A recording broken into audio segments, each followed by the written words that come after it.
Welcome back to the next episode in the RX-8 series. Seriously, I just had it.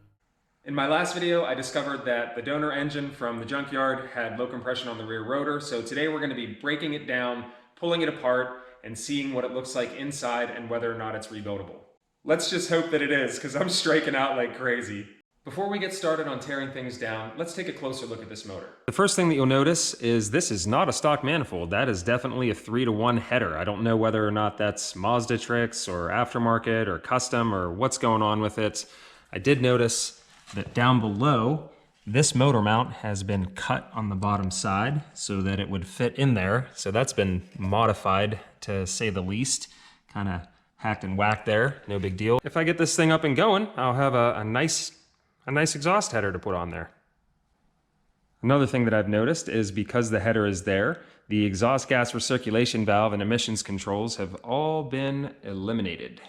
Moving along to the back side, there are some broken wires and things that are taped off back in through here, but that's not a big deal because I'm not planning on using this transmission or the wiring harness. I'm gonna use the one that came out of the car, so that's not really a big deal. Cosmetically, it's looking a little bit rough. May have been sitting outside for a little while. Got some rust on the pulleys and some corrosion here and there. That's not the end of the world, not a huge deal. Again, I'm planning on using most of the peripherals from the other engine on this, so I'm not too worried about any of that. I'm not really seeing any other signs of things missing or any reason why this thing wouldn't work once it gets some fresh seals in there. So without further ado, why don't we get started in on tearing this guy down? Well, what do we have here? It looks like an XTD clutch. Looks to be solid, so it's probably a stage 2 or something like that. I've never really heard of XTD clutches. It's probably something that you might be able to get on eBay or Amazon or something like that. I'm not really familiar with them, but the clutch is in great shape by the looks of things, so that's definitely something that I can reuse and put in the car. Especially considering that the old stock clutch isn't in that great a shape.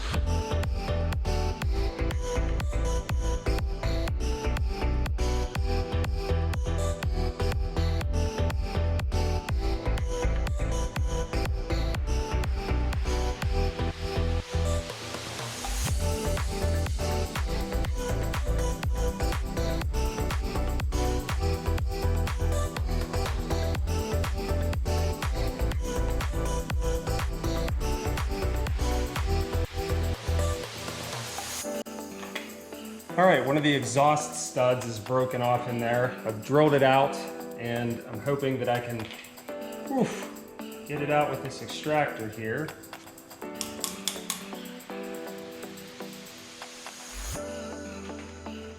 And it's turning.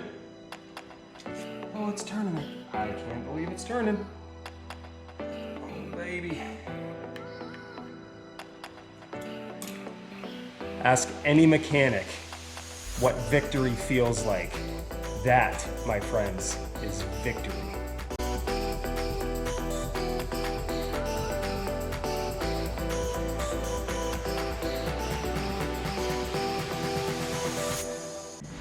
If you take a look in here, here, and here, this is RTV silicone, which is not a normal thing that you would put in there. Mazda doesn't do that, so clearly someone's been in here and had their hands in here before.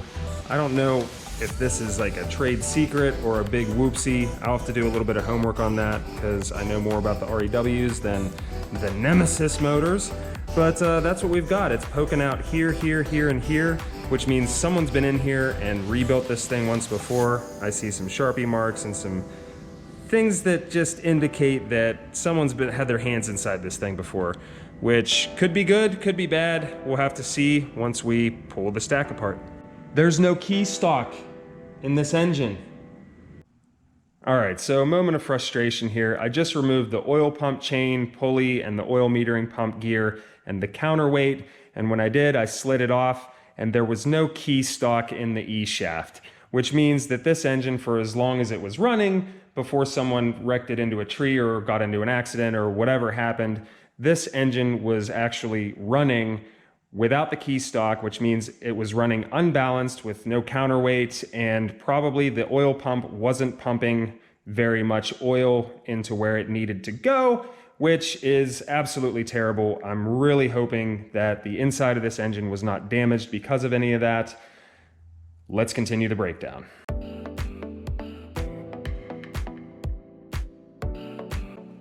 Got the front iron off. Things are looking great. The front iron is in fantastic shape.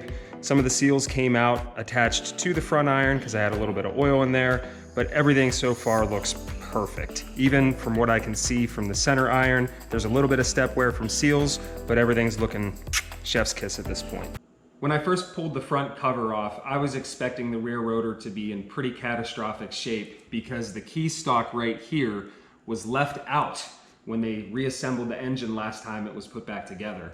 And that not only drives the oil pump and the oil metering pump, which lubricates everything internally, but it also balances out the motor. So I was expecting things to be warbled out and the rotor housings to be kind of trashed because the engine was running unbalanced. But it appears to be in decent enough shape to reuse everything. Let's do a quick breakdown of the parts themselves. The front iron has a little bit of wear and some carbon buildup right on the side exhaust port.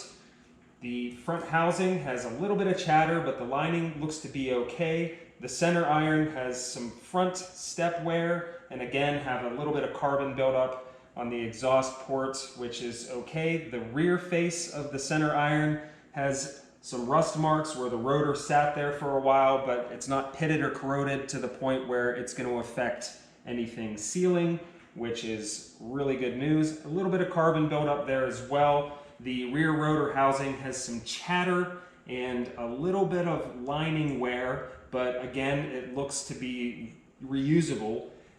Both of the rotor housings have a ton of goop on the bottom side. It looks like whoever rebuilt this engine last time just gooped the heck out of the bottom of it because they really didn't want it to leak apparently. They were nervous about something, but that's no big deal. We'll just need to get that stuff cleaned up. So both rotor housings good. The rear iron, it has a little bit of rust, again, from where that rotor was sitting for a while, a little bit of step wear, and again, the carbon buildup on the bottom side.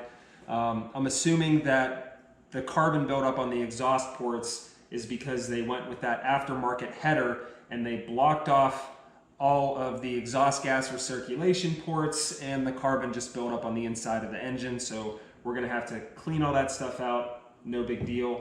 The rotors are in great shape. They've got some carbon buildup on them, but no big deal. All the bearings look to be okay. The E-shaft is in decent shape.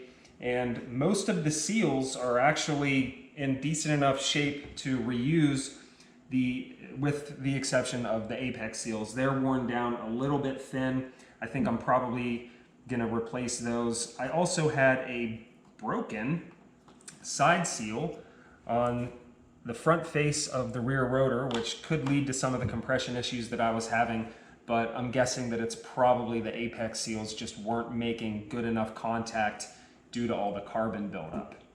All in all, we have great news today. Everything appears to be reusable and rebuildable. We just need to freshen things up with some new seals to get that rear rotor back up to where it should be as far as compression goes.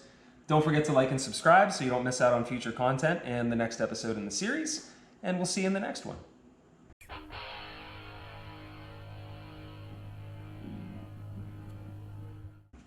Don't worry, Dorito. You'll spin again.